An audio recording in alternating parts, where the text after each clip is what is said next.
In the ongoing tragedy in Minneapolis, the Justice Department has announced a federal civil rights investigation into the fatal shooting of Alex Pretti by federal agents. Yes, after protests, outrage, and weeks of conflicting narratives, the DOJ has finally decided to take a hard look at what happened. Deputy Attorney General said Friday that the FBI will lead the probe, looking at video, witness statements, and the events of that day. It's meant to determine whether Pretti's civil rights were violated when he was shot by Border Patrol officers during an immigration enforcement operation. But here's the twist. The DOJ didn't open a similar investigation into another deadly federal shooting earlier this month, the killing of Renee Good.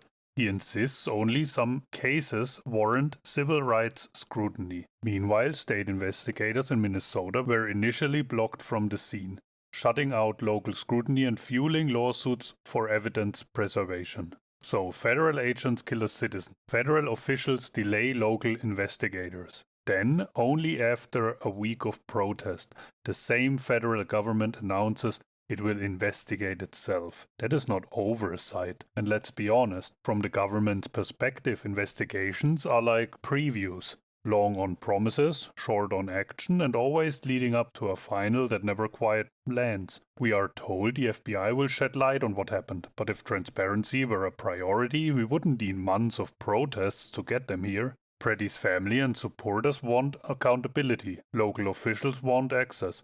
The federal government wants control of the narrative. It's the political equivalent of a hostage negotiation.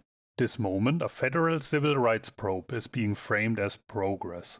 The same institution that now investigates could have prevented this very tragedy. Instead, it defended agents, dictated the narrative, and only moved when the streets demanded it. And here's the real bitter truth of what they don't put in a press release, because when the government that killed a citizen also gets to investigate whether its own agents violated rights, that's not justice, that is self-preservation. Sometimes they just tell you there will be a comprehensive review later, after the headlines die, after the outrages fade, and long after the person is already dead.